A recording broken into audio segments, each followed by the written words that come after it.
Okay.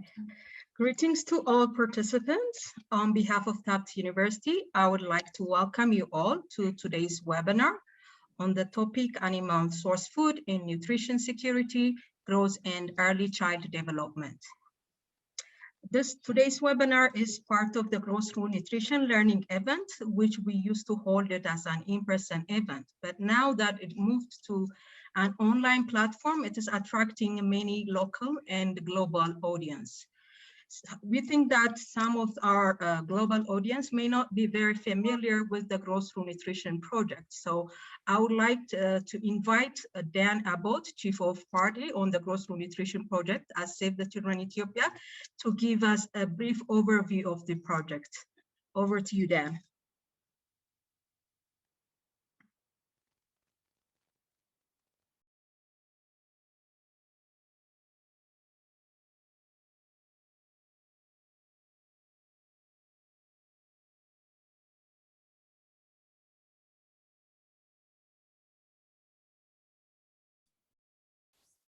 Dan, you are muted.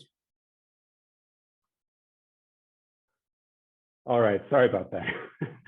So good afternoon, good morning, wherever you may be again. This is Dan Abbott, the Chief of Party of Growth Through Nutrition. And as Rahel mentioned, these learning events are something we've been doing over the past 4 years or so on a regular basis. With the onset of COVID, these events shifted from in-person here in Addis Ababa to online, which has actually been a good opportunity for us to reach more participants and share with a wider audience.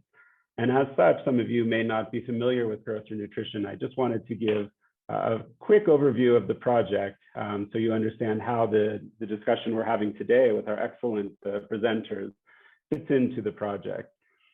So Growth Through Nutrition is USAID Ethiopia's flagship multi-sector and WASH project that's really focused on improving the nutritional status of women and children with a particular focus on stunting reduction.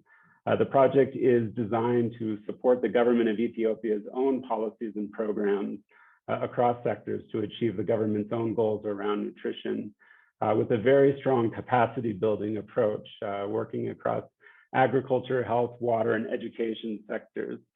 The project is a 6-year project. We are in the 5th year currently, and the project is led by Save the Children with a really great consortium of partners, including 6 international organizations, including Tufts University and Land O'Lakes Venture 37, who we'll be hearing from today, as well as a number of local NGO and government district partners.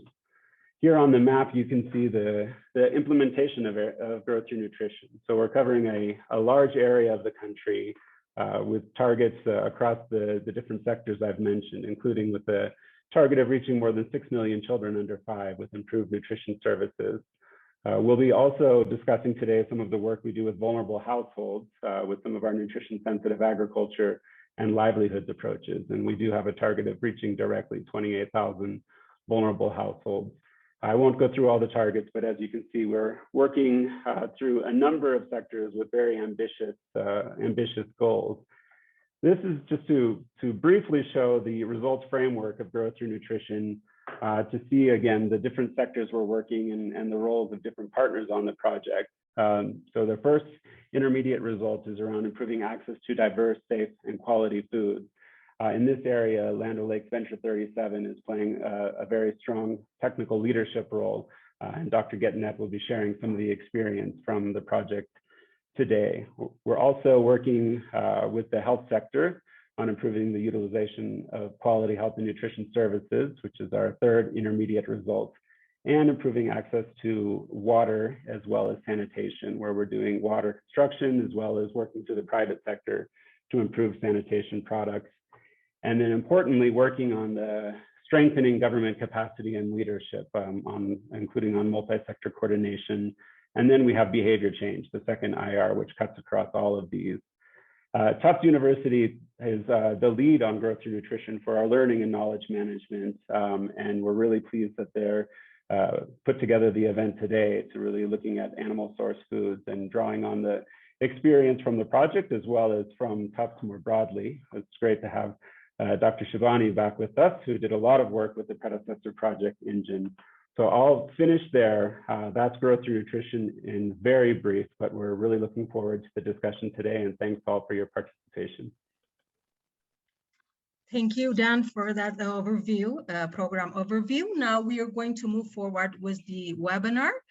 The objective of today's webinar is, while there are evidence that supports the contribution of animal source food in improving linear growth of children, a better understanding of the long-term effects of the consumption of different animal source food is needed. In line with this, Tufts University, in collaboration with Save the Children under the Growth Through Nutrition project, hosts today's webinar, which will examine the role of animal source food in improving the nutritional status of vulnerable population. And it also presents multi-country analysis assessing the role of the type of animal source food and the total animal source food, and contextualized the opportunities and challenges in supporting actions in promoting animal source food consumption. The webinar also focuses on the role of animal source food play in the nutrition security of smallholder farmers in Ethiopia, using some of the study findings conducted under the Growth Through Nutrition activity. We'll have two speakers, Dr. Shibani Ghosh, Associate Professor at Tufts University, Friedman School of Nutrition Science and Policy. She will deliver a presentation on animal source food, growth and development by referencing evidence from 3 countries, Bangladesh, Nepal, and Uganda. That will be followed by a second presentation, a complementary presentation from Dr. Getnet Assefa, a Senior Livelihood Advisor on the Growth Through Nutrition project. And he will deliver his presentation on the role of animal source food and nutrition security of smallholder farmers in Ethiopia. I'll be moderating today's session, and the webinar is expected to last for 1 hour and 30 minutes. Each speaker will have 20 minutes to present, and then we'll have 40 minutes for the question and answer session. I'd like to share a few ground rules before we start our webinar. Speakers, please mute your microphone and turn off your camera unless it's time for you to speak. I'll do the same. This is just for better connectivity. Participants, please forward your questions using the Q&A box, and it would be good if you can also include the name of the speaker you'd like to respond to your question. We would like to acknowledge that we have also received many questions from registrants during the time of registration, and I'll be forwarding some of those questions to the speakers during the Q&A session. This webinar is being recorded, and we'll share all webinar materials, including PowerPoint presentation, summary reports, and also the link to access the recorded audios after the webinar. Now, I would like to introduce our first speaker, Dr. Shibani Ghosh. Dr. Ghosh is a public health nutritionist with over 20 years of experience working in Middle East, South Asia, and Sub-Saharan Africa. She is the Associate Director for the Feed the Future Innovative Lab for Nutrition and Research Associate Professor at Tufts. Her research interests include examining malnutrition in all of its forms, formulating and implementing evidence-based interventions, targeting nutritionally disadvantaged population, and translation of innovative, basic, and clinical research into applied community-based research. Please refer to the announcement, webinar announcement for further detail on her bio. Shibani, we're very glad to have you here on our webinar. Participants, hope you will enjoy her presentation, and please forward your questions to Shibani using the Q&A box. Over to you, Shibani. Thank you, Rahel, and good afternoon, everybody, and good morning. It's my pleasure to be here to talk about a topic that we have been working on at the Nutrition Innovation Lab around animal source foods and growth and development. Next slide, please. What I'm hoping for is through this webinar, I'll be able to sort of hit some of these critical points. Is first of all, that we all know that animal source foods are a good source of high quality protein, as well as micronutrients, particularly iron, vitamin A, zinc, and iodine. and that when eaten in small quantities, and I want to sort of emphasize the small quantities, these can provide vital nutrients to infants and young children who are particularly vulnerable of not meeting their micronutrient as well as macronutrient needs. And there's a lot of evidence out there on the provision of small quantities of animal source foods, that it can be an important food-based intervention to support growth and development of young children. And I'm referring to both physical and cognitive development. Next slide, please. So just before I go into some of the sort of analysis that we have been conducting at the Nutrition Innovation Lab, I thought it would be just nice for us to look at the composition of animal source foods. And here are the ones that are generally commonly found across the world. They're not, obviously, this is not an exhaustive list, but this is just to show you the sort of nutrient value of specific animal source foods, say like chicken, beef, pork, eggs, and milk, relative to the requirement of a 6 to 23-month-old child. And what you see is, next slide, please. You find that there is a range of nutrients across these different animal source foods. Some of them are going to be high in certain nutrients, such as protein and calcium, and others will be higher in certain nutrients like iron and vitamin A. Next slide, please. But in essence, what we know from looking at the nutrient composition is that they are a source of sort of it's a complete source of nutrients, despite the fact that there might be differences in the nutrient value by each animal source food. This sort of brings the whole point around, well, we're talking about animal source foods in a time of issues linked to planetary health and environmental sustainability. And there is, I think most of you are very familiar with the Lancet Commission on Healthy Diets for Sustainable Food Systems, where the recommendation is to reduce animal source foods in diets, and particularly diets in high-income countries, as well as diets where there is very high levels of animal source foods. And there is a lot of discussion around the fact that we need to really classify animal source foods across the spectrum of healthy and unhealthy. So I do believe that it's important to contextualize this webinar within the context of this work, but keeping in mind that we are working and talking about an extremely vulnerable population, which is young children in low and middle income countries, which may not have access to these foods. Next slide, please. So do animal source foods matter? I'm just going to go through some ecological analyses and findings that have been published in the past 10 years. And using data, for instance, we've done work using food balance sheet data and stunting data from UNICEF, where we found that quality of protein, particularly protein that was sourced from animal source foods, was positively associated with linear growth, height for HZ score, and negatively associated with stunting. Similarly, colleagues at Tufts through the Global Dietary Database have done assessments, and this is a recent publication by Victoria Miller and colleagues, who have found that animal source food intake was negatively associated with disabilities, disability adjusted life years linked to stunting. There has been work using DHS data, and these are the two specific papers that I want to highlight, where infants and young children who did not consume any animal source food in the past 24 hours had a higher probability of being stunted, as reported in the third bullet. And then there's a paper by Derek Heady and colleagues at IFPRI who found that eating more than one animal source food was associated with a 2.3% reduction in stunting.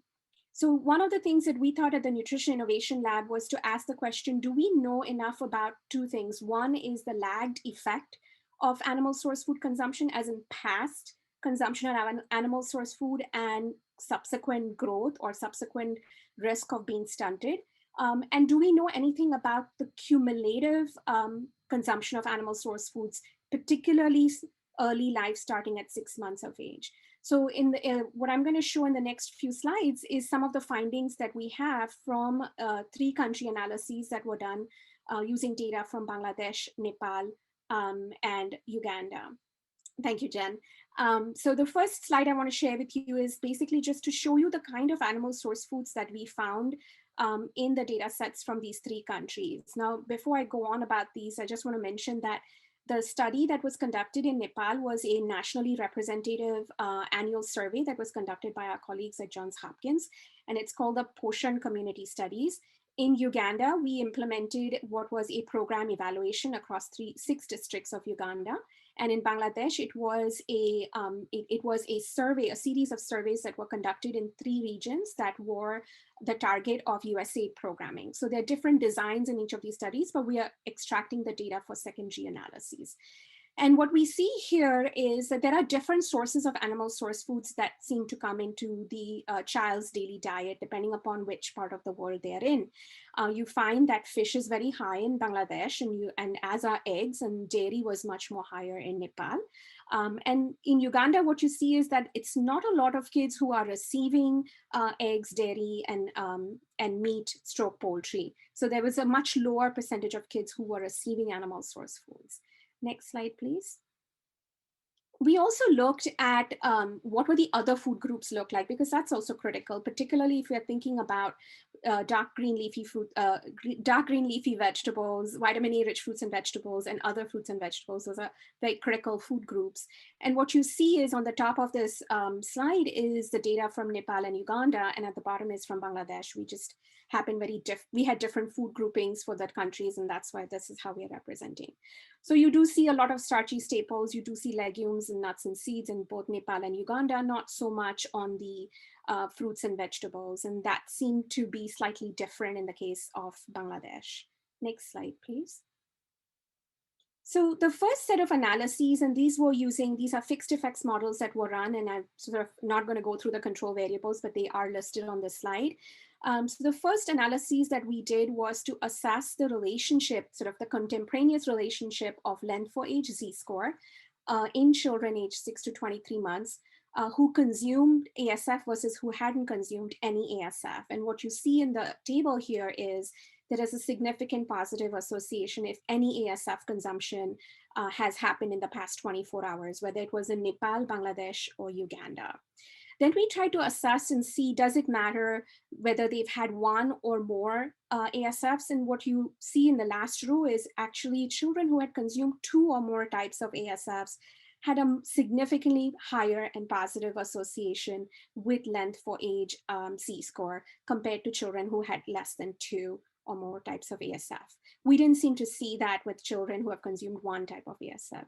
Now, the key thing to mention here is obviously this is qualitative data, but somehow we could consider the fact that if a household has reported 2 ASFs or more, that the child has had a more ASF consumption than just if they had reported 1 ASF. Next slide, please.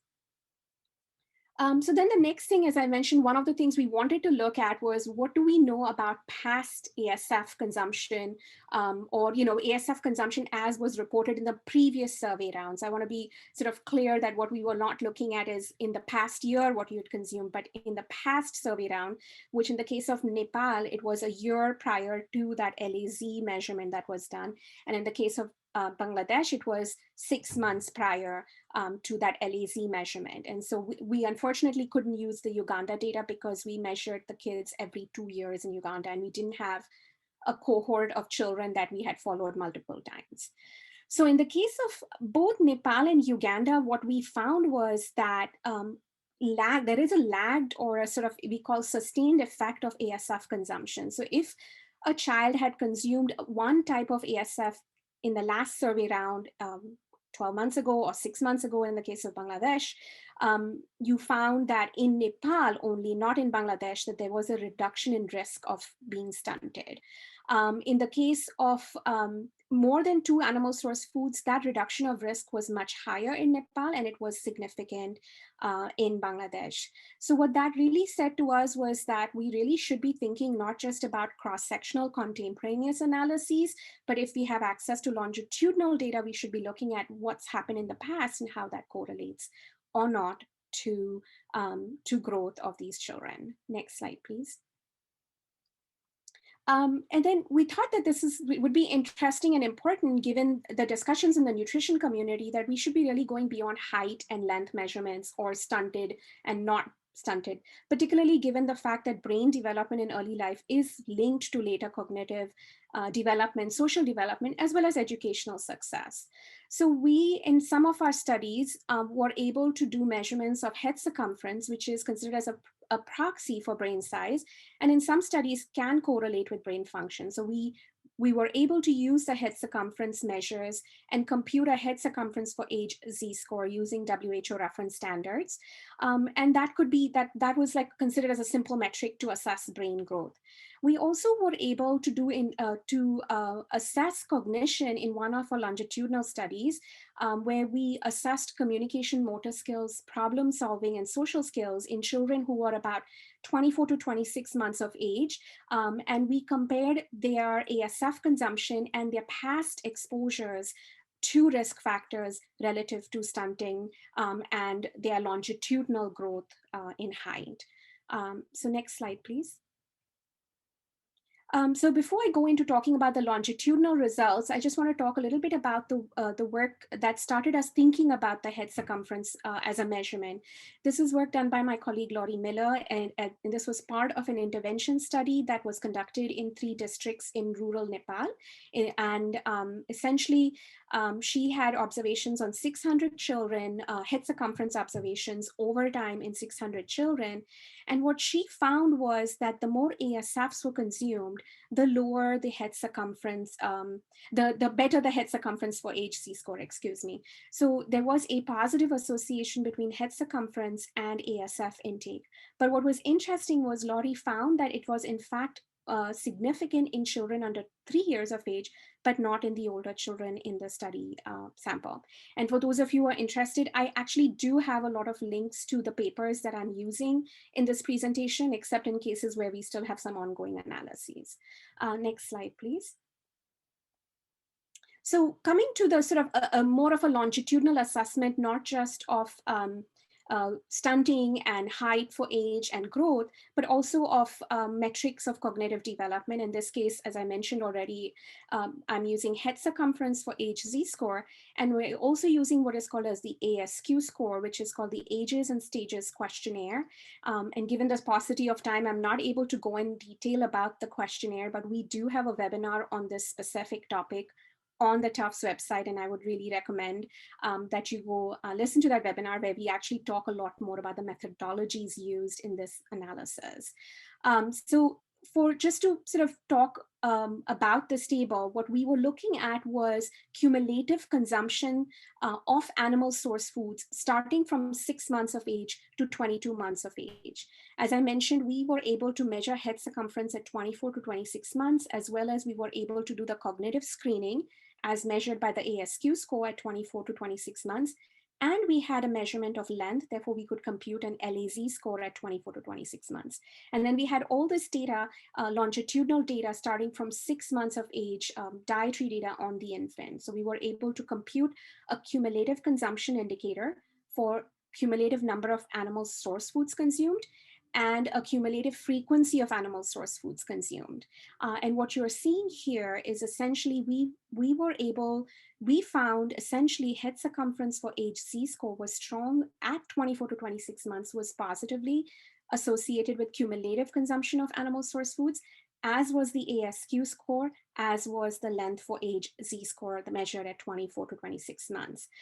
Similarly, we found very strong positive correlations for frequency of ASF consumption, except in the case of head circumference for age z-score that was assessed against past 7-day consumption. Next slide, please. So what were these kids consuming? And what you see here is, and I failed to mention that we'd actually looked at data for both 24-hour consumption of animal source foods as well as 7-day consumption of animal source foods. And what you're seeing in this graph, in these 2 graphs here, are basically the types of animal source foods that were reported in this study. And I believe I also failed to mention to you all that this study was actually conducted in 1 district in Nepal, and it's part of our longitudinal study called AFLA cohort that was looking at aflatoxin exposure in pregnancy and early life. And so this was secondary analysis that was conducted using that data. So in terms of the types of animal source foods, what you see is most of it was milk consumption across time.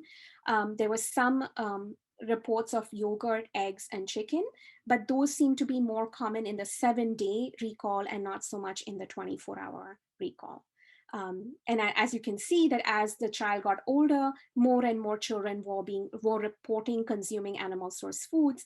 But if you look at the scale of the graphs, you can see, in fact, that it doesn't go anywhere beyond 50%, whether it's in the past 24 hours, and maybe it touches just over 50% in the past 7 days. So there was sufficient number of children who were not receiving animal source foods either in the past 24 hours or the past 7 days. Next slide, please. So what does that translate to in terms of interventions? I mean, I think we've looked at and we've sort of saying, okay, we can see the correlations. We've used methods that allow us to show sustained impacts and relationships, but how do we translate that, particularly in the space that we work in, which is around trying to improve nutrition through agriculture and health. So I just want to take this opportunity to present 2 studies, and I hope I'm not running out of time. I'm just kind of keeping track of time here. But I just want to present three sets of analyses and around interventions linked to agricultural technologies. So the first one is about adoption of improved dairy cattle. And this one was analyses that was conducted by one of my colleagues, Nasul Kabunga, who was at IFPRI at that time. And what he looked at was adopters of improved dairy cattle versus just traditional dairy breeds, and the relationship to consumption, sales of milk, as well as to the height for HZ scores of children that belonged to those households. This was a cross-sectional analysis, and he used propensity score matching techniques to compare adopters to non-adopters. And I'm giving you the link of that article. If it's not in this presentation, we'll make sure we forward that through colleagues at GtN. So what Nasul found was that households that had adopted improved dairy cows had an increase in milk yield. They had also higher milk sales and milk consumption at the household. And what was interesting was that their milk sales raised the food expenditures of the household. They also found that households that had the improved cows had children who had a much lower risk of being stunted. A critical part of this was that the adoption seemed to be much higher in larger farms. This is a really interesting read for those of you who are interested in looking at adoption of dairy technology. I think this would be something that might be very interesting to look at. So next slide, please. The next set of analyses that I wanted to look at in this webinar was around engagement in nutrition-sensitive agriculture by the household. And in this case, I'm using the example of Bangladesh, where we did a study in 3 regions of Bangladesh, where a lot of aquaculture, horticulture engagement occurs. There's also a lot of programming, particularly USAID programs, but also other bilateral agencies and UNG agencies that support improvement of aquaculture and horticulture engagement.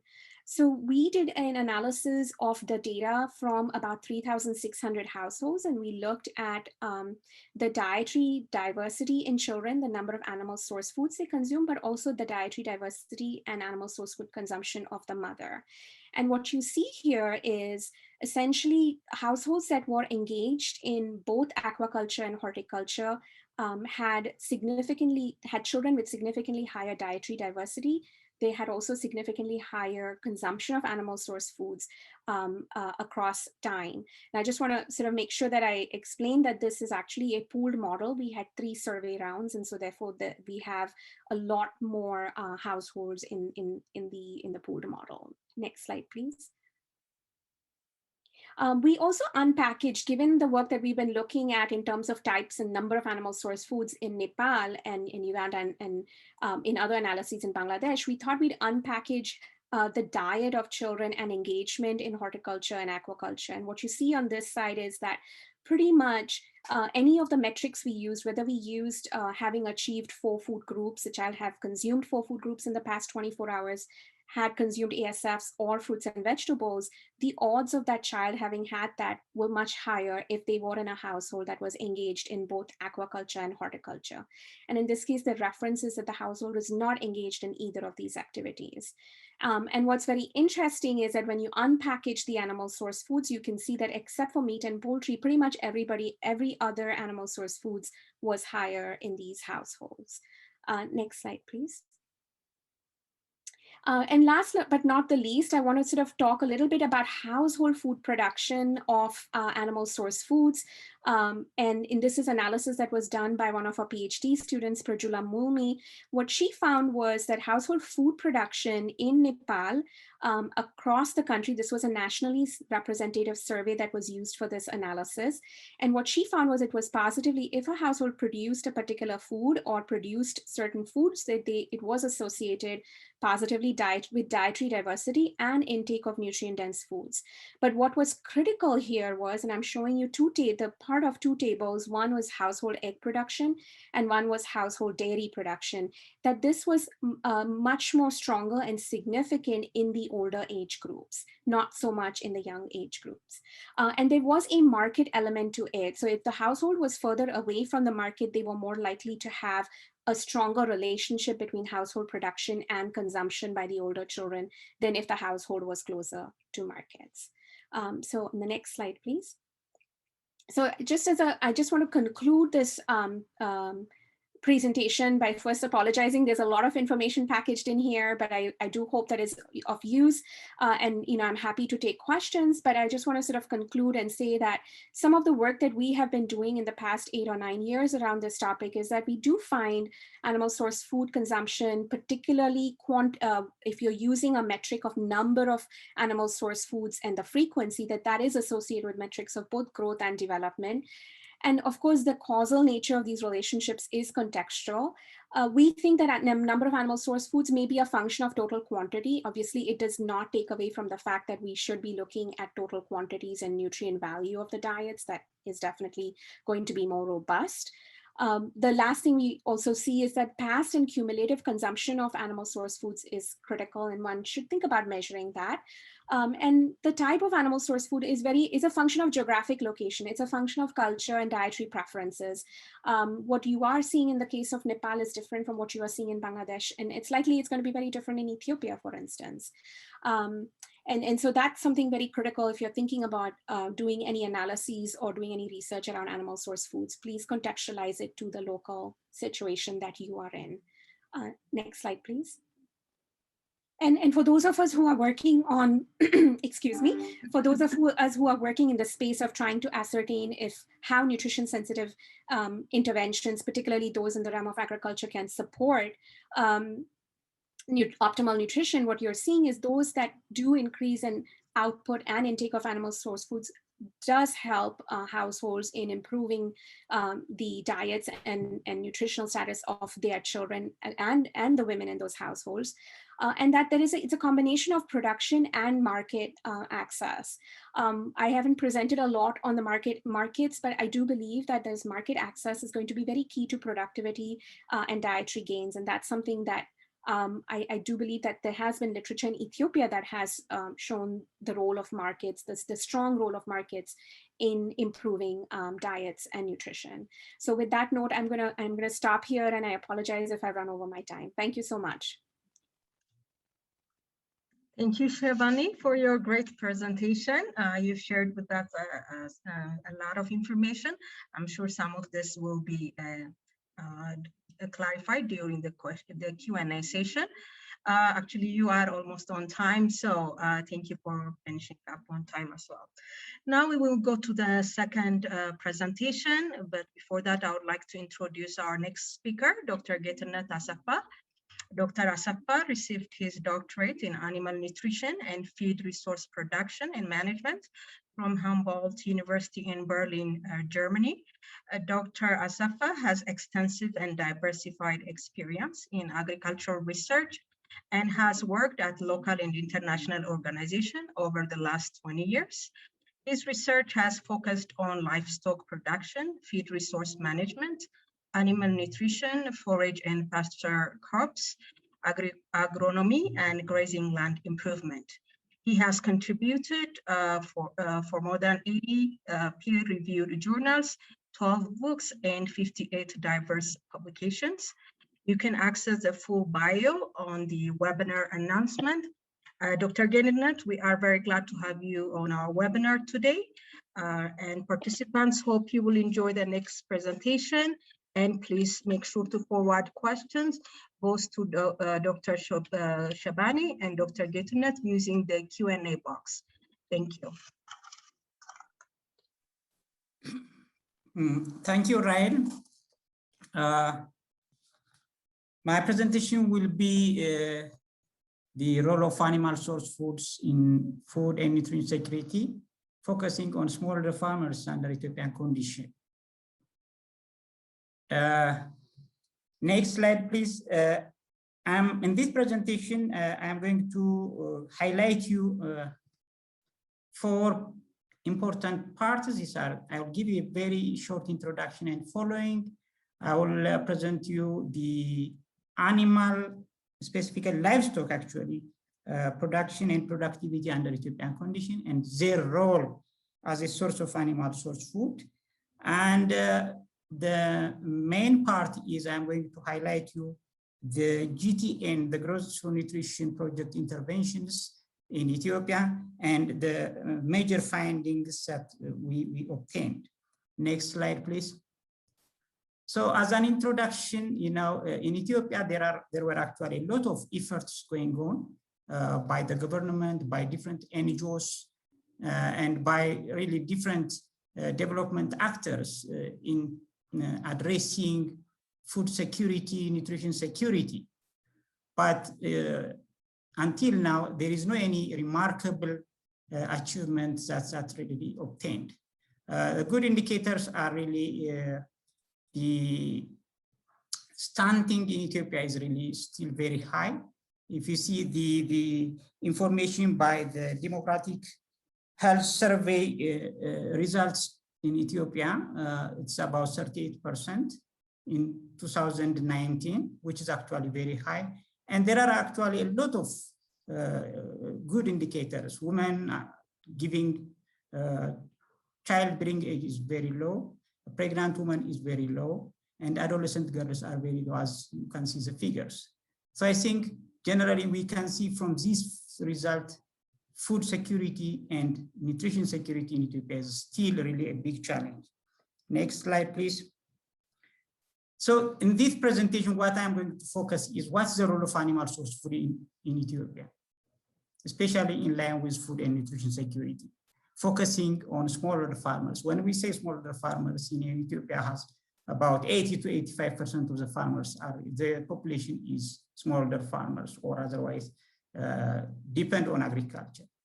And the second part is I'm going to focus or give you an overview on livestock resource food interventions, which is actually handled by Land O'Lakes under the Gross Nutrition Project, and what are really the main achievements, especially livestock interventions. Next slide, please.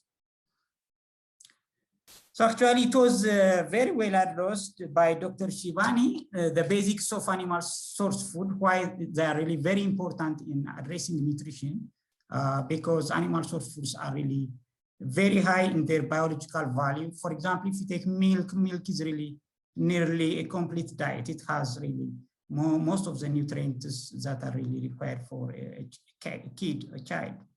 Animal source food also is really have a lot of micronutrients that you don't find in many other crop source foods.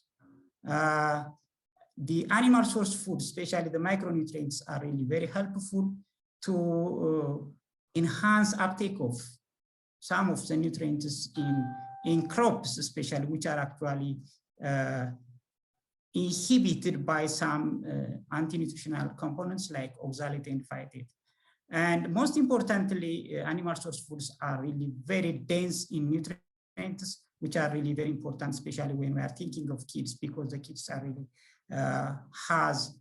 kids have actually very small stomach, so they can only take very limited amount of food. So you can just give small amount and address the nutrient requirement. Next slide, please. So if you see under Ethiopian condition, what is the role of livestock in food and nutrition security? Under our condition, it's well recognized. Livestock is very important in really production of animal source food directly, because farmers, they can produce dairy, beef, and other livestock source foods. And then they are also very important indirectly by supporting crop production. Actually, we can say 80% of the energy required for crop production under Ethiopian condition comes from livestock, in terms of traction, in terms of transportation, in terms of threshing, and so on. So they are very important source of supporting crop production. Manure is also very important. Even transportation, when you see the burdens by women, for example, carrying a lot of things, they are already losing a lot of energy. Transport is also very important. They are working long distance and so on. So the role of livestock indirectly in contributing nutrition security, food security is very important in addition to the direct uses. Next slide, please. But the controversy here is Ethiopia has really a very huge livestock population. We can say 60 million cattle. We have about 30 million sheep and about 20 million goats. But if you see the productivity is very low compared to other countries who have really very few animals but produce a lot. So the productivity is very low because of the breed, the environment, the feed supply, and so on. And you can see 90%, 98% of the animals, the cattle we have is local breed, and their productivity is like 1 to 2 liters of milk per day. And you can compare the improved, breeds, which is really very, very high. And chicken, you can see the productivity of eggs very small, 40 to 60 eggs. And the total amount of chicken we have is 60 million, which is very, very small, especially in relation to the populations that we have, so more than 100 million. So I think we have huge livestock population, but the productivity is very low, and the contribution for the animal source food for the population is really also very low. Next slide. So if you see the smallholder farmers' condition, this is the existing situation under Ethiopian condition. For smallholder farmers, the relatively access animal source foods are dairy, milk, usually milk and milk products, and chicken, eggs, and probably broiler or chicken meat. But red meat, especially beef, mutton, and goat meat, is really not available at home. It is usually probably consumed during holidays. Fish, it is really not much important. We have some lakes. The accessibility, the price and so on is not very much. And its contribution as a source of animal source food is very limited, probably around the lakes and probably some big cities. Otherwise, it can't be indicated as a remarkable source of animal source food. This is due to probably most of the animal source food are an affordable price and inaccessible to retail markets.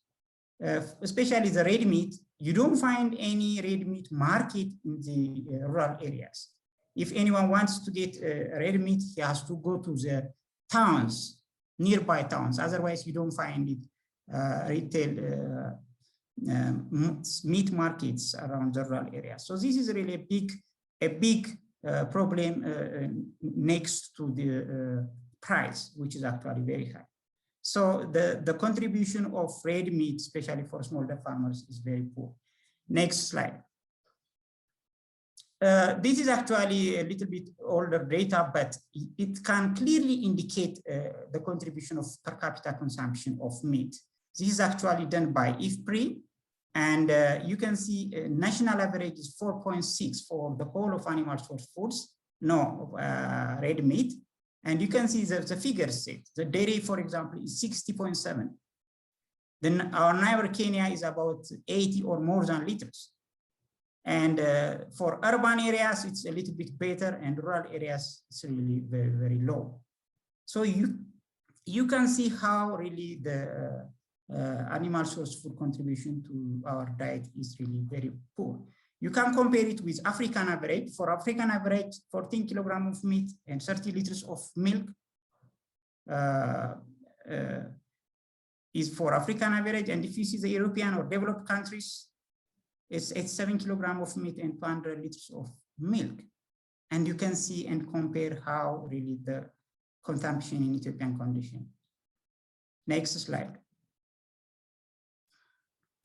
So this is the situation, but at the same time, as it's mentioned by Dr. Shivan, food safety and has really very important, especially when you go to smallholder farmers, hygiene conditions. There are a lot of issues.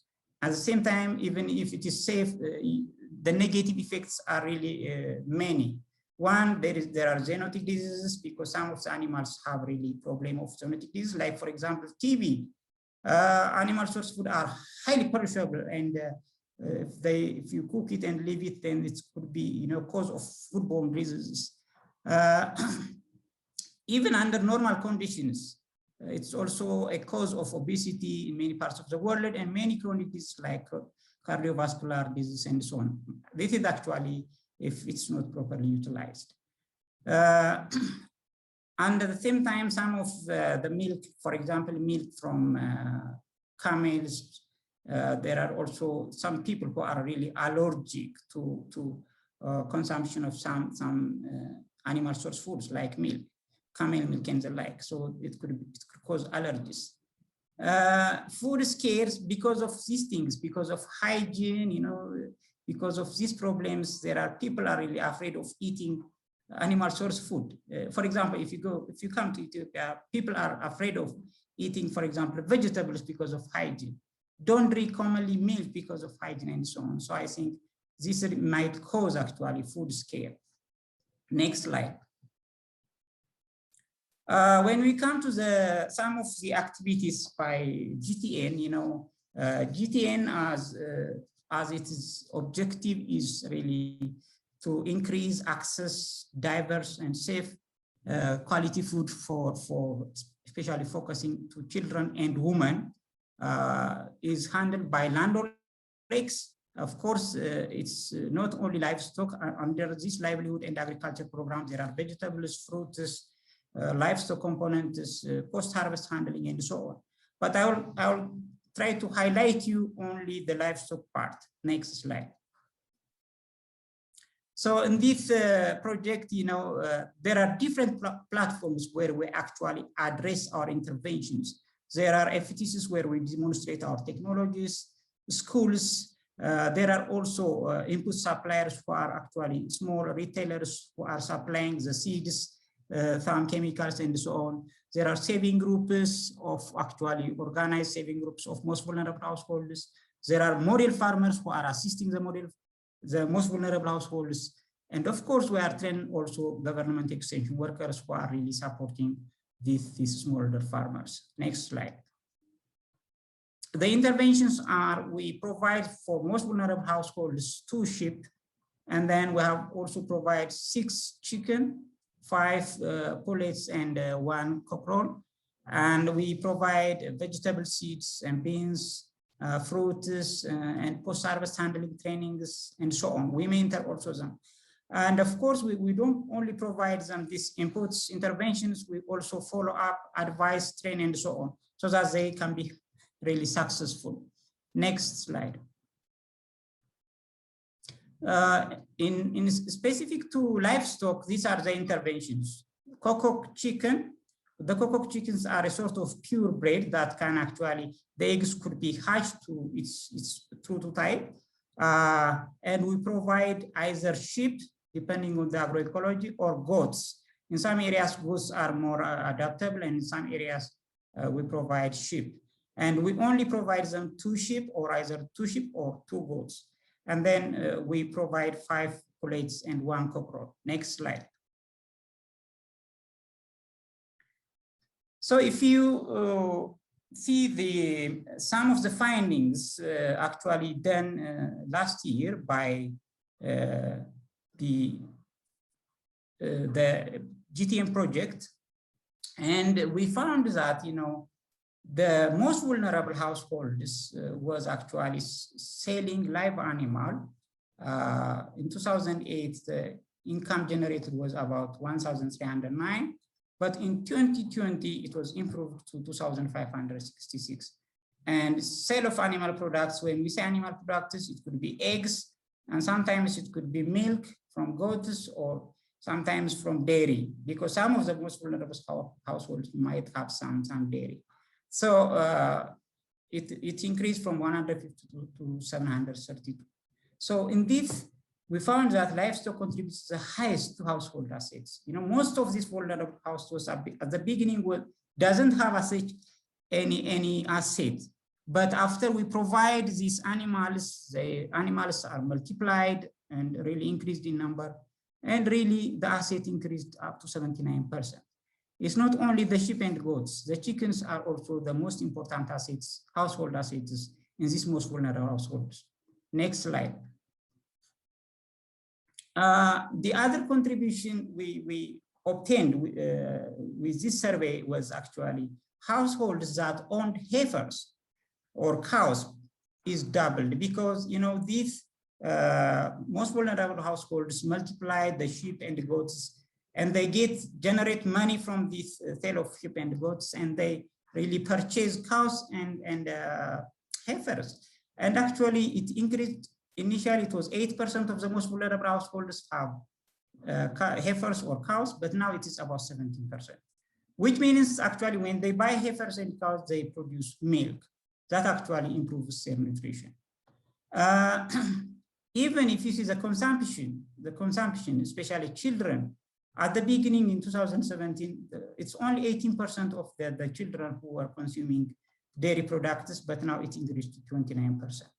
And even if you see the consumption of eggs, it increased from 14% to 42%. It's really remarkable, actually.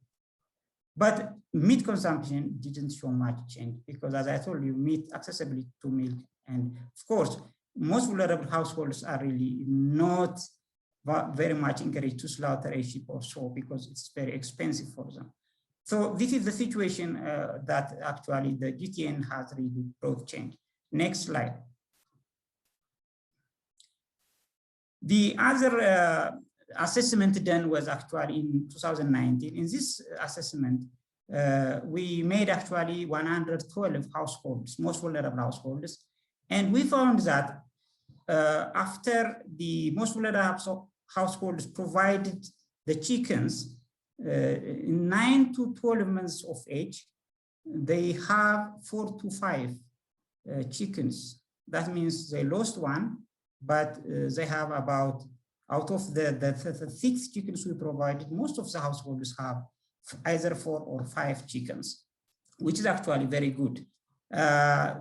There are actually causes of disease, some of them due to disease, and there are also predators and theft. Next slide. So this remaining actually the 4 to 5 chicken actually producing 16 to 20 eggs per week, which is actually very nice for a household. Out of these 16 to 20, partly consumed at home and some sold to the market. We understand that this egg might not be enough for the family for a week, but you know, they also need some income to purchase other sources, other things for the cows. So even though it's not enough, they partly sell and partly consume, but it's really remarkably improving the egg consumption at home.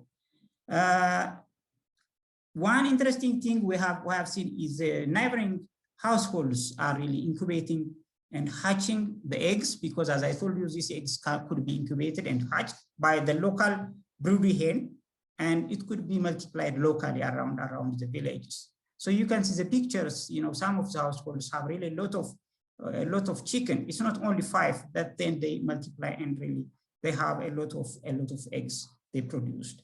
So I think the technology is really very attractive and sustainable, and it will continue by itself. Next slide. When we come to the sheep and the goats, as I told you, they were given 2 sheep or 2 goats per household. This is also a survey from 112 households. And in most of the households, they reach 5 sheep or 5 goats in the next year. But there are households they reach up to from 8 to 10 animals. And most of the households, they sell like 0.7, which means 1 to 2 animals per year, which is actually very good. But those households who want to purchase heifers and cows, they usually grow the animals like the maximum 5, 6 goats and sheep, and then they get enough money to purchase heifers and cows. It's not common to see most vulnerable households are slaughtering lambs, but some of them, we found that some of them are really slaughtering during holidays. And most of the farmers in this survey told us the sheep and goats are the main means of transforming their livelihoods, because they are really changing their livelihood by getting heifers, cows, and so on. Next slide.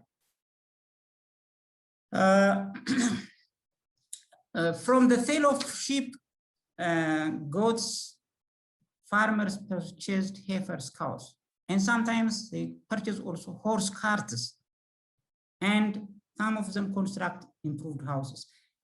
You know, the farmers, they have their own interest, and it depends on the location, because sometimes purchasing heifer might be a bit difficult because they might not have enough space and so on. So they might buy horse carts. They can generate income.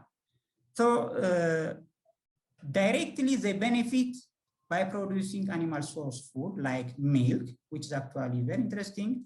Most of the households, they start drinking milk, especially for the children. And they also indirectly generate cash. For example, from the horse cart, they can generate animal source food. They can generate money and then purchase animal source food, like eggs, it could be milk, it could be, you know, anything that might be relevant to their nutrition, which is actually the main objective. And the other important thing, which is not actually well covered, is the post-harvest handling. We also demonstrate and show, especially the preservation of dairy products like cottage cheese. As you might know, we have actually smallholder farmers, and we don't have actually facilities to preserve for longer time. So cottage cheese could be preserved in a traditional way. So in some areas, they don't know these traditional practices, and we call it as actually metata aib, which is actually a fermented spicy cheese. And we have demonstrated, like many places, and some of the households are adopting it. So this is really very interesting result. Next slide.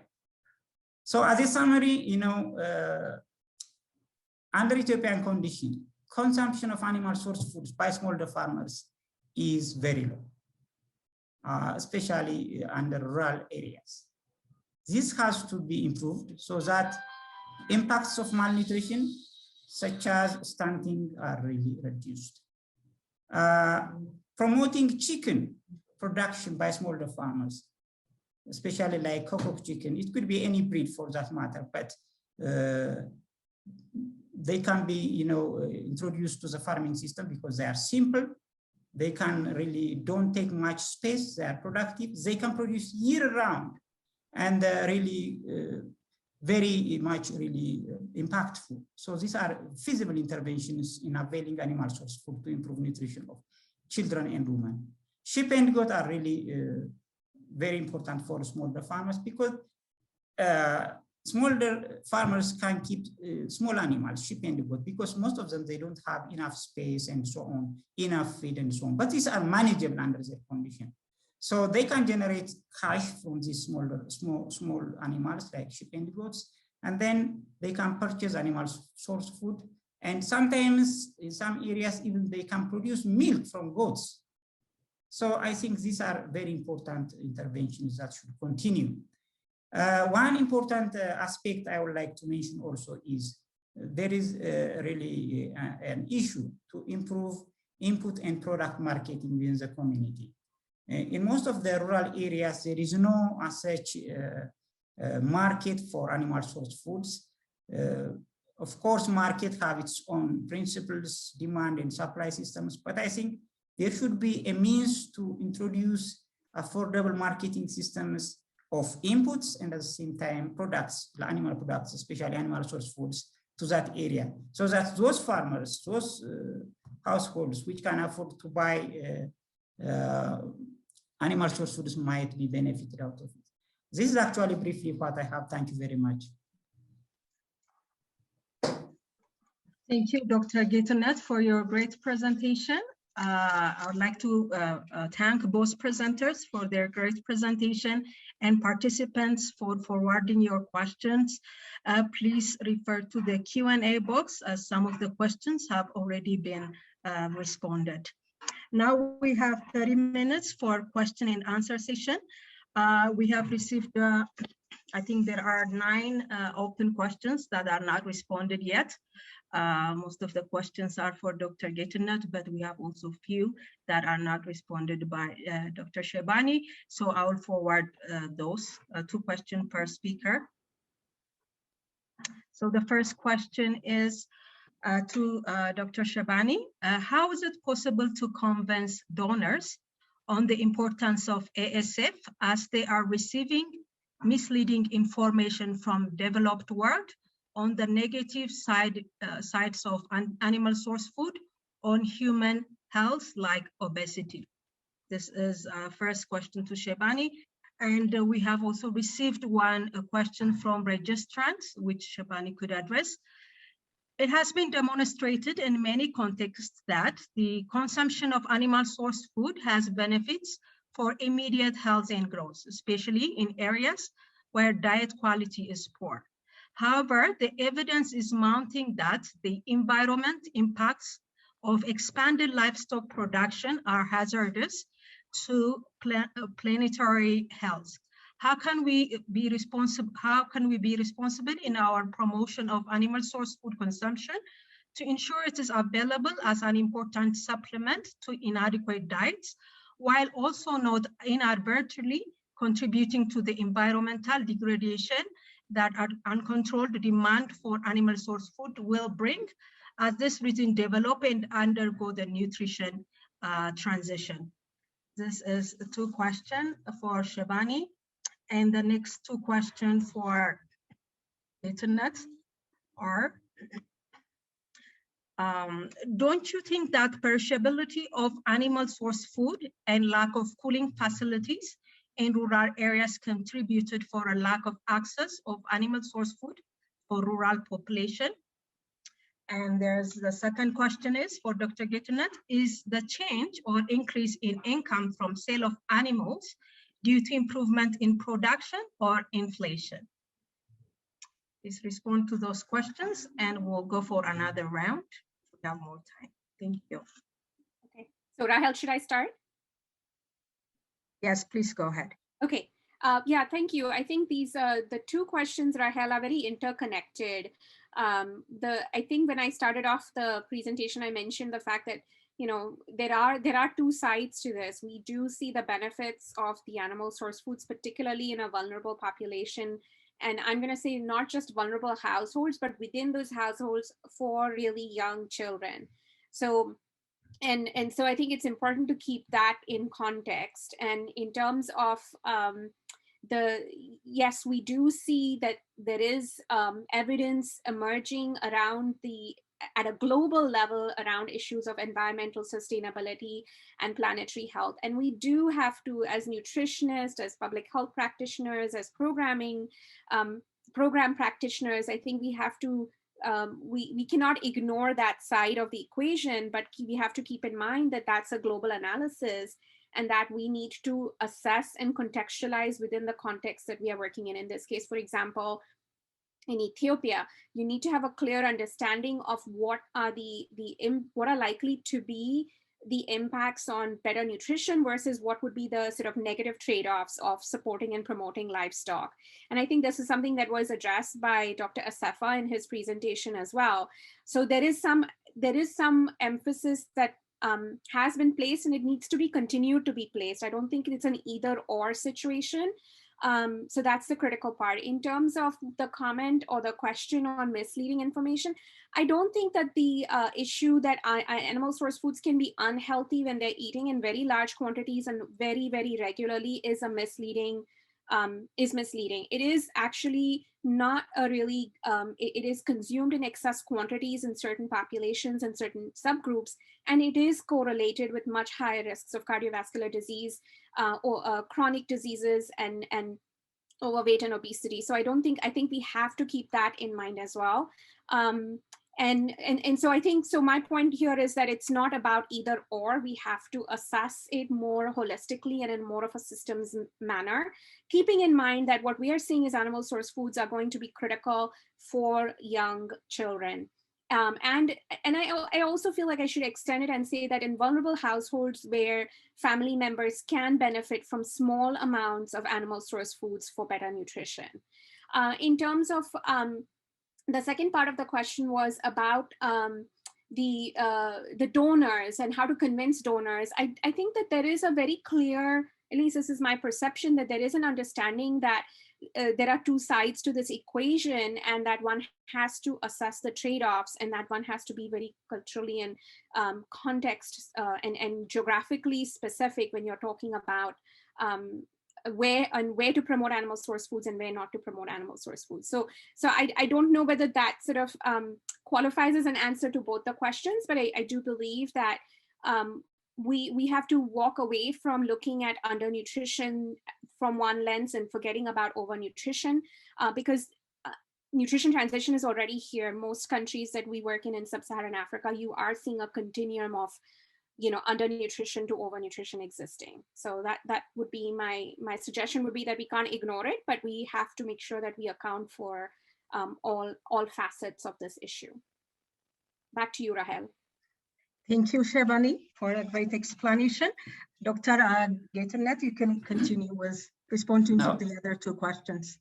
Okay, thank you very much. On the first question on lack of cooling facilities in the rural areas and the perishability of animal source food, I think the most important problem I presume is affordability, because affordability is very important factor. Of course, I agree with you. If there was actually cooling facilities in that area, it improves the accessibility of animal source foods. But the primary issue is affordability. And, you know, we have also traditional systems, like, for example, meat, they can smoke it and dry it and they keep it. If there is access, you know, there are different ways of utilizing it. But the problem is the price is very high. So what I think is, if, for example, a person wants a small piece of meat, if there is accessibility, if there is a market where he can buy small amount, then I think he can buy. But if he, for example, to get half a kilo of meat, if he is going to slaughter a sheep, it doesn't work. So the most problem I see it is affordability. And of course, if the cooling facilities, if there is, it can improve. The inflation, I think the inflation, you say if there is actually increase in income, then it creates this inflation. But, you know, the small rural families, it's really very small. I think the production is very small. You can see what are really the factors that are really affecting the inflation. If you see the semi-intensive and intensive systems in the urban and semi-urban areas of poultry production, for example, the main cause of the inflation is feed price. You know, if the feed price is very high, that means that there is always increase in price of products. So inflation can't be not only for this one. I agree with you. If the price was very cheap, that's very good for consumers.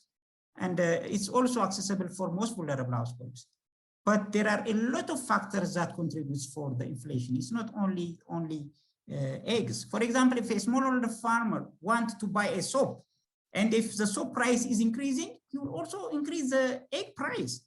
That's what inflation is. So inflation is not only one factor. You have to see it from different dimensions. So that's how I see it. Thank you very much. Thank you, Dr. Getnet. Okay, we'll go for another round of questions. I have two questions for Shibani. What should be the key interventions to improve availability and affordability of and access to animal source food? And the second one is, based on the information forwarded on the basis of empirical studies, how are we supposed to reconstruct the good old food pyramid in light of this innovative knowledge? These two are for Shibani. And for Dr. Getnet. Thank you. Okay, as you have mentioned, there was remarkable achievement by GtN project, which is so good. But ASF, animal source food, sometimes bring disease to household. So what is the available plan to address this problem? Is there any interventions made? And the second questions to get Dr. Getnet, how was the change in frequency of consumption of animal source food in the project?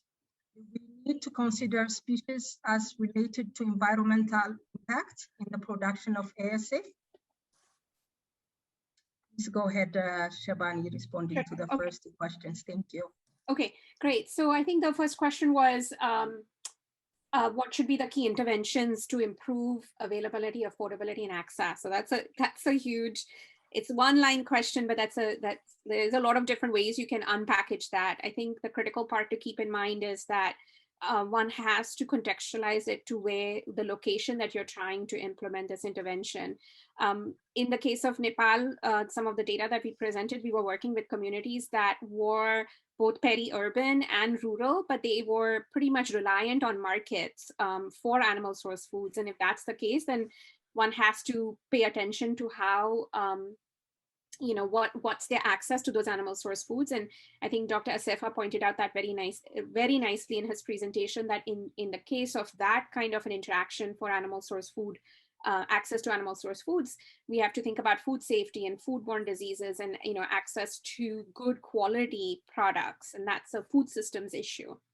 Now, if you're somewhere in northern Uganda where you may not have access to a market, then of course an intervention would be something which allows the household to, in a sustainable and in a environmentally sustainable manner, manage to maintain and utilize their own production, which could be linked, and it might have to be linked to supporting social and behavior change messages. So it really is, there isn't one size fits all, basically, when it comes to how to improve access, affordability, and availability. I think it is really very, very context specific. In terms of the second question, I think I'm not quite sure how to address this. The good old food pyramid has its flaws, but the key part of that is it's always, there is a sort of emphasis on, you need small amounts of animal source foods and protein-rich foods in the diet. So I think since most cultures don't use the food pyramid, that's a very sort of US-centric approach towards dietary guidelines. I have a hard time sort of saying how would you contextualize it to, say, India or Nepal or Bangladesh, where they could be using different tools for their dietary guidelines. But I don't think that the underlying issue has changed. That is, certain groups are getting too much of this food, and the groups that we are working at still actually require those animal source foods, but they require them in very small quantities. So I think I'm repeating myself here about context and quantity. So thank you. Over back to you, Rahel. Okay, thank you, Shivani. Dr. Getnet, you can go ahead. Okay, thank you. The first question, actually, the consumption frequency of animal source foods in the GtN project. Actually, I don't have a detailed information in that regard. But what we can say is we try to see the productivity. They at least produce eggs, and they also trying to produce milk. So we can see there is improvement. Definitely there is improvement. There is access for animal source foods, at least eggs and milk. But I don't believe that might be enough.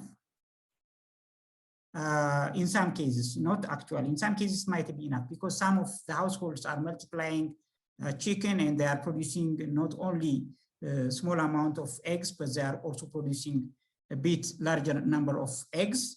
In that case, the frequency might be very high. But generally, for most vulnerable households, it depends on, for example, some households might have 3 kids, some 2, some 4. So the consumption rate could be, the consumption frequency might be lower, not enough at least, but we can say it's improving. The improvement, the environmental impact regarding the animals, if you see actually the greenhouse gas emissions from the livestock sector, the major emitters are cattle, ruminants. And from the ruminants, large ruminants are really the most important emitters. While monogastric animals like chicken, they are really do not emit as such, or their impact is really insignificant. So our intervention is, I believe, is very appropriate, because for one thing, we are introducing monogastric animals, chicken, and the small ruminants also are really lower emitters compared to the ruminants. So the impact is really at least lower compared to large ruminants. And of course, they are also efficiently producing. The type of breed they have, especially in chicken, is more efficient. So if the efficiency of production is also high, then the emission, the impact on the environment is also low. So I think we are on the safe side.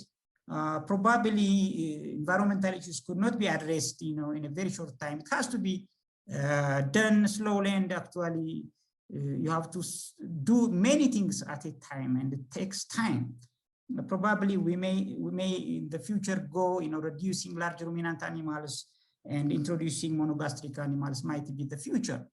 But at least for GtN intervention, I feel that's really very comfortable. On the other hand, on the impact of this hygiene and food safety of animal source foods, I'm just saying, it doesn't mean this is everywhere.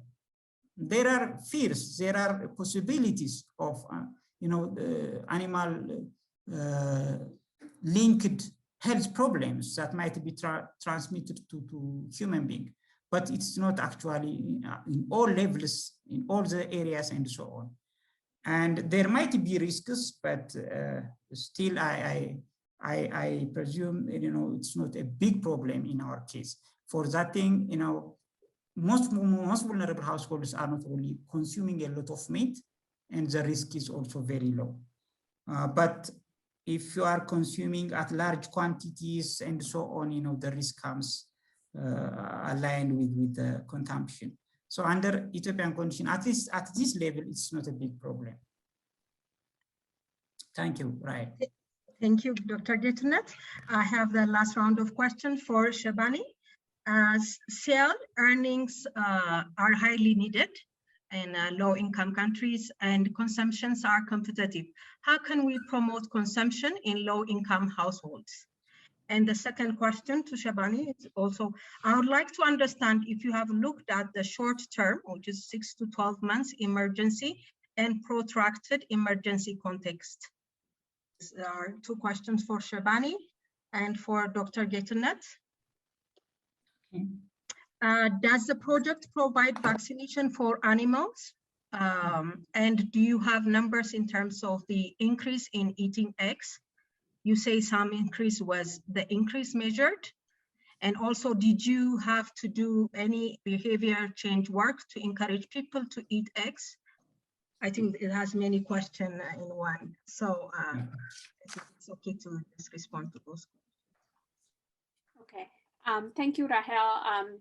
So I think what we are seeing in the Uganda data that we presented, the paper that was published by Nasol Kabunga, and I think what also Dr. Assefa showed in his presentation, that when there is production and when there is surplus production, that you will see the households are going to be driven both to increase their consumption at the household as well as to increase sales. The critical part, and it seems to be that's how it stands. when you have, when production is low, that's when you're going to have sales and consumption competing with each other. So I think that's where, you know, projects like GtN are going to be critical instead of supporting improved production, keeping in mind that you need to have an understanding of management and feeding practices, and you know, and making sure that everything's done in an environment that is safe from a perspective of diseases. So I think the issue of sales and consumption being competitive is primarily when the production of that particular food, animal source food, is low in that household. And in terms of promoting consumption in low-income households, in addition to production, I think this is already pretty well established that you can't just promote production. You need to have support with social behavior change. There's work that Eileen Kennedy has done, which has shown that women are likely to use the resources differently than men. That women are likely to utilize income from agriculture towards nutrition. And so those are the kind of elements that are, I believe, already part of interventions. And so I would sort of emphasize both production and support for the household to utilize the proceeds of that production, whether it's the direct food itself or whether it's income derived from that food in an appropriate manner. And I think the other question was about emergency and protracted emergency context. And unfortunately, Rahel, I have to say, I have very little experience in this space. So I'm going to excuse myself from that question. I haven't actually really looked at it. Yeah, because I think the issue is going to be, let's say, in some parts of sub-Saharan Africa where there is loss of livestock, and so that really does have an effect on households when there are short-term or long-term protracted emergencies. So that's about what I can say. I do know it's a big issue, and I don't actually have an answer. Sorry. Thank you, Shivani. We really appreciate your time. I know you have a meeting to go to. We have only 20 minutes left to end our webinar. So we'll use the remaining questions will be for Dr. Getnet to respond to. Thank you, Shivani. Okay, thank you, and I appreciate it. And I apologize, this is a little overlapping issue, but thank you everybody for joining, and I'm just going to jump off now. Thank you. Okay, thank you. Have a good Thanks, day. GtN, Save the Children and Tufts for organizing this. Okay. Dr. Getnet, please go ahead with your question, with your response. Thank you, Rahel. I think the first question is on vaccination of chicken. Actually, what we are doing is because most vulnerable households are really are not in a position to handle day-old chicks because they don't have such brooding facilities. We brood the chickens, the day-old chicks up to 60 days, and then distribute at the age of 60 days. And during this time, actually, we provide all the necessary vaccines. The most important problem in Ethiopia is Newcastle, and we provide vaccines.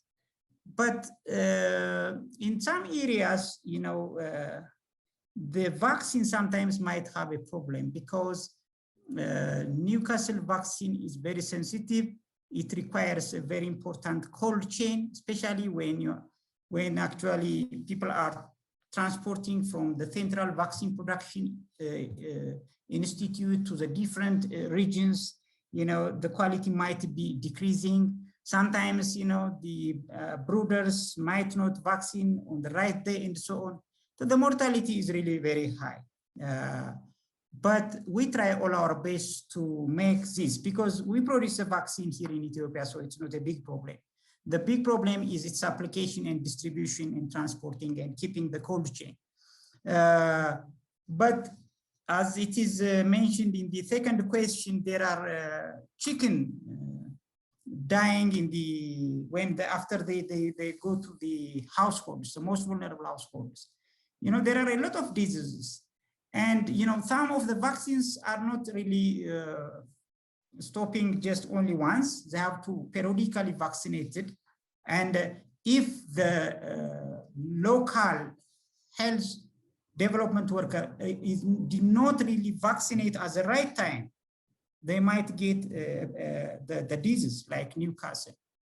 So there are some problems, but we are struggling to really improve the situation.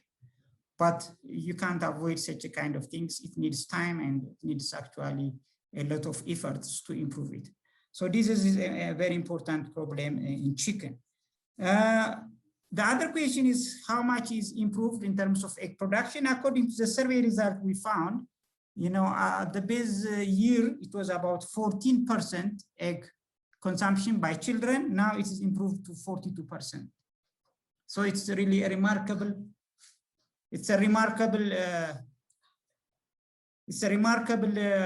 improvement. So egg consumption is really very much improved because this is the one that you can easily afford it, animal source food compared to other like meat. So these are the situations. I think there are many questions. I don't know if I missed any question.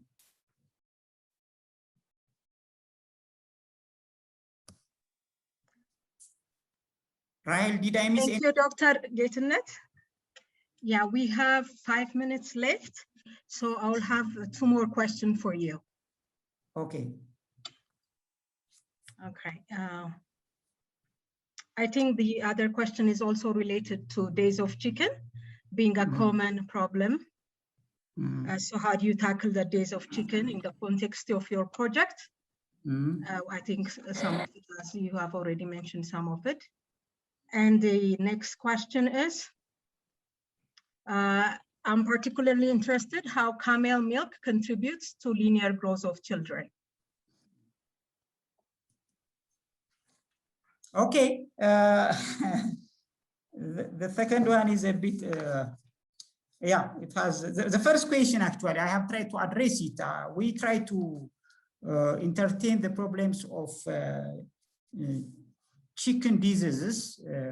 We produce most of the vaccines in Ethiopia, and we provide the vaccination at the breeding site where actually the breeders are nearby towns where actually they have access to the vaccination.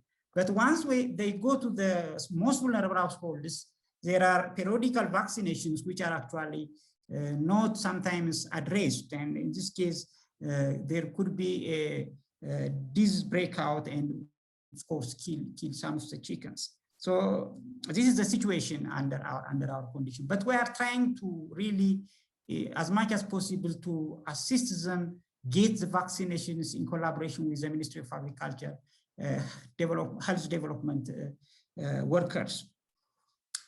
The camel milk, actually, the camel milk is very interesting. Camel milk actually is a bit different from cow's milk, goat's milk, and buffalo, and other types of milk. In terms of nutrient composition, it's said to be, it is a bit similar to human milk in terms of nutrient composition. So it has a lot of vitamins and minerals, and it's actually said to be very medicinal, especially for different diseases, especially for older people. It has also low fat, which is actually sometimes preferable in relation to other milk sources like cow milk and buffalo milk. So these are actually the advantages of camel milk, and it's recommended that, if there is accessibility, feeding camel milk to children do not have any problem. It is said to be. But under our condition, in Ethiopia, we have camels, and most people, when they drink camel milk at the first time, there are always allergies. I don't know why, actually. It might be, there are different cases that might really causes these allergies, like lactose intolerance and so on. So, but generally, the camel milk is very good. It's really medicinal for many people, and different literatures, from what I know, are really very supportive to feed camel milk to children, and it doesn't have any harmful effect. So that's what actually I know about camel milk. Its processing and other things are different from cow milk, because you can't make yogurt from camel milk and you can't make butter and so on because of its nature of having, antibacterial property, which kills some of the lactic acid bacteria getting it. And traditionally, the pastoralists, they can drink it. Once they milk it, they can keep it up to a week or so, and then drink it without any problem. So this is what I know about camel milk. Probably if anyone can have, could supplement. Thank you very much. Okay, thank you, Dr. Getnet. Just one last question for you. How do you build the capacity of households, considering that they are poor and livestock management requires efforts and resources? Can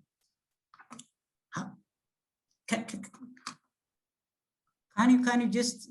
Yeah, how do you build the capacity of households, considering they are poor and livestock management requires efforts and resources? Yeah, that's a very good question, actually. One of the purposes of the GtN project provide sheep and goat is to generate income so that they have the capacity to improve their house. They have the capacity to purchase, cows or heifers, the capacity to purchase other income generating activities like horse carts, they build their houses and so on. So, the small ruminant animals, sheep and goat, are really meant to improve their capacity, especially for women. So I think that is really very important. And the most vulnerable households themselves, they are now convinced and told us the sheep and goats are the one who are going to transform our life because they are generating income and they saw they are improving and really change their overall livelihood systems, livelihood conditions. Thank you, Ray. Thank you so much, Dr. Getnet, for responding all the questions. And thank you, participants, for forwarding very good questions. Now we are coming to the end of our webinar.